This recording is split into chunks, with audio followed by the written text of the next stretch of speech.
Hello and welcome to the viewers of this video. This is the Orange Fan here, bringing you another entry for the episode Recap and Thoughts category. This video will be dedicated to the Funimation dub of episode 39 of Dragonball Super.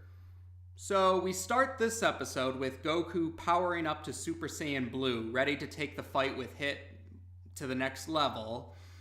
And we see that Piccolo and Hit are actually on the same page about something because they both comment how it was quite frankly foolish of Goku to outright tell Hit how he was countering his time skip ability. And Hit even tells Goku he's going to make it harder for him to predict his movements. Goku responds, though, that going against your instincts is easier said than done, especially with these sudden second movements or last second movements, and that Goku's speed will be an advantage in Goku's favor. So we continue the fight between Goku and Hit, and it looks like Goku has Hit on the ropes. Apparently, Hit even comments that he won't last very long in the fight without his time skip ability. Vegeta also makes a remark about how Goku took advantage of Vegeta's fight with Hit to study Hit's movements so that he'd have a better chance fighting Universe 6's last representative of their team. And at one point, it looks like Hit powered up. He does the traditional stance and the yelling, and there's even a few jokes about how the screaming's supposed to power you up. I'm sure that's probably a dub added line, but it was funny. I liked it. And as the fight continues, though, Goku notes that Hit doesn't seem to be fighting any differently than he did before the alleged power-up. And eventually, though, we get to a point where Hit actually, manages to land a hit on Goku. And we find out that how this was possible. Hit admits that he can't power up or transform like the Saiyans or Frost, and says that the only way he's able to improve is to actually improve his actual skills. And in Hit's case, he actually adapted to the fight. In this case, he improved his time skip ability. Originally, he was only able to go forward 1/10 of a second. Now he can do 2/10 of a second. And it looks like it hurt Goku pretty bad. The referee questions if Goku can still fight, and Goku insists that he can, although he's still on the ground and he's still panting pretty heavily. And Champa wants Hit to finish off Goku as quickly as he can, but Hit actually doesn't listen to Universe 6's Destroyer's orders, which Champa is not happy about. And Hit actually gives Goku a chance to get back on his feet so they can continue the fight. He says it's a show of thanks or a show of mercy to Goku because Hit actually had to improve himself for the first time, because in the past, the 1/10th of a second jump ahead with his time skip ability was enough to defeat any opponent he came across before. The fact that Goku pushed him to improve was impressive enough to Hit that he's letting Goku have this moment to continue fighting with him.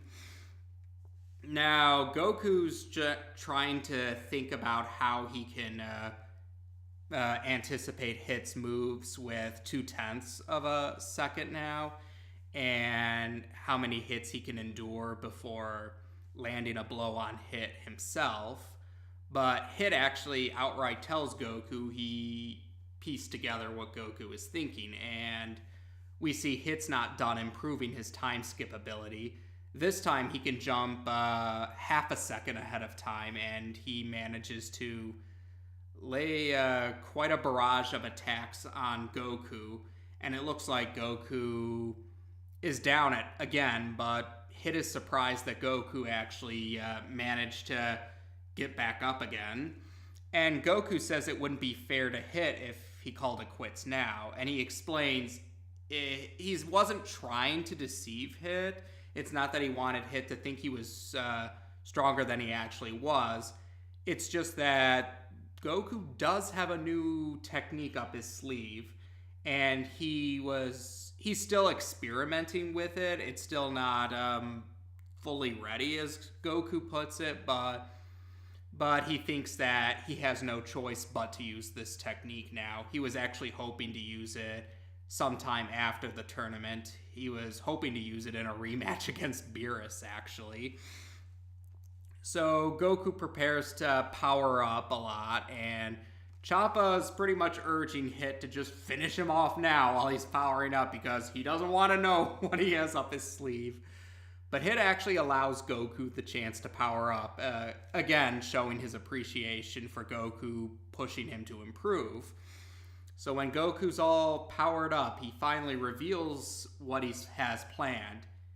He's adding the Kaioken technique, one of the two techniques he learned from King Kai back in the Saiyan saga, the other being the Spirit Bomb. And he's pretty much added the Kaioken to his Super Saiyan Blue form. So we see the blue aura for Super Saiyan Blue, and there's a red aura around the blue aura. And Goku admits that there was a 1/10 chance of him actually pulling this off. If he didn't, it would have had very bad results. But Goku is glad to see that he was able to perform this move. He attributes it to the fact that the Super Saiyan Blue form is supposed to have great energy control. And he explains what the Kaioken is for Hit and any audience members who didn't get to see the technique before in the past. Vegeta also remembers when Goku used the Kaioken against him back in the Saiyan saga. And Vegeta remembers that the Kaioken is a real strain on the body. Old Kai also remarks how generally the Super Saiyan transformations are a strain on the body. I mean, there are a few exceptions, such as when during the 10 days of peace before the Cell games, Goku and Gohan managed to figure out how to maintain the Super Saiyan 1 form without it being too stressful. But most other ones, most of the other Super Saiyan transformations can be stressful. And that's just by themselves. So combining a Super Saiyan transformation with the Kaioken form, yeah, that must be very stressful on the body. And Goku even comments to himself he doesn't have much time to maintain this combo, so he's got to make fast. He has to work fast to get the fight done. And Goku, yeah, he's giving Hit a run for his money even after Hit's improved the time skip ability. And Whis even comments that Beerus seems to be sweating bullets about the combo, but Beerus just passes it off as, "No, I just don't like that Goku was holding back because that meant I would have had to lose to my brother in this tournament. That's all. Now don't bother me anymore." So after we get a quick beatdown, Goku prepares a Kamehameha, and Hit tries to skip past the Kamehameha, and Goku's charging after Hit, and that's where the episode ends, and the narrator comments that the Tournament of Destroyers is going to finish next episode. Now, based on what I've read about, this episode is the one that really made a lot of fans excited. A lot of fans consider this the moment when Super really started to step up its game or grow the beard, as fans of TV tropes may be familiar with. And I can see why. This really was a pretty exciting episode to watch. I was watching it with some of my relatives, and they were definitely anxious about how things were going to go down in this fight. And I have to say, the Kaioken combined with the Super Saiyan Blue was a pretty impressive moment. It was a great example of Sean Schimmel's impressive yells and the way he shouted Kaioken times 10. I imagine it must have really hurt his vocal cords, but you gotta give him credit. He's very dedicated to the role of Goku, so kudos to you, Schimmel. I know that probably hurts your vocal cords, but there are fans who appreciate your dedication to the role. You can rest easy that we do appreciate your effort. And speaking of the Kaioken Super Saiyan Blue combo, that seems to be a reference to some filler from regular DBZ, or DBZ. That's right, because DBZ Kai didn't include it. So in the anime, for the regular DBZ anime, at the start of the Buu saga, so the beginning of the Great Saiyaman sub-saga, there was a filler arc, the Otherworld Tournament filler arc, and in the last match of that particular tournament, Goku actually did combine the Kaioken with Super Saiyan 1. They even called it Super Kaioken. And I'm willing to guess that probably was a reference to that, because if you've seen my video where I was talking about the canon debate for the Dragon Ball franchise, you might remember that I mentioned how part of this debate also extends to which version of Dragon Ball Super is the canon version or the one in the main continuity for the pedantic fans, and whether it's the anime or the manga, because at least with Dragon Ball, classic Dragon Ball, and Dragon Ball Z, Akira Toriyama's manga is the main continuity or the canon version. But with Super, it's, well, in that video, I did say that essentially the most accurate answer to that would be the saga outlines that Akira Toriyama writes out, because the difference between the manga and the anime for Super is how the people behind the different mediums interpret the outline. So in the case of the anime, that's how Toei Animation interprets Akira Toriyama's outline. With regards to the manga, it's how Mr. Toyotaro is interpreting the outline.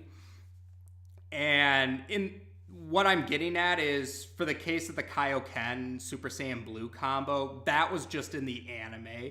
That wasn't present in the manga. So that was Toei Animation's interpretation of what Akira Toriyama had outlined with regards to Goku versus Hit's fight. I mean, obviously, I haven't seen this outline for myself, as well as many fans for that. Actually, yeah, pretty much we fans don't have access to this outline. We don't know what Akira Toriyama's exact words in the outline were, but whatever it was, we can assume that Toei Animation decided to interpret it by having the Kaioken combined with the Super Saiyan Blue transformation, and I was cool with it. I think it was a nice touch. I like that callback to, or I think it's a callback to the Otherworld Tournament filler arc. And speaking of that, the opponent that Goku used the Super Kaioken against in that filler arc was Pikkon. I can see why I've seen some fans see Pikkon, or they see Hit as sort of the canon equivalent of Pikkon, and I can see why. I mean, yeah, the Super Saiyan Blue Kaioken combo makes that similarity more so obvious, or more easy to see with some fans, but in other ways, I can definitely see how people notice some similarities between Hit and Pikkon. Now, of course, that's not to say they're exactly the same, and whether that was intentional or coincidence, who's to say, but it's not hard for me to see why some fans think of the similarity between the two, and either way, I'm cool with that. I liked Pikkon. He was a cool character, so if Hit's the closest we're going to get to Pikkon in the main continuity or in the canon, then I'm cool with that. And, well, just as the narrator said, the next episode is going to be the conclusion to the Tournament of Destroyers, and I'm looking forward to seeing how Funimation dubs that conclusion. Take care, and until next time.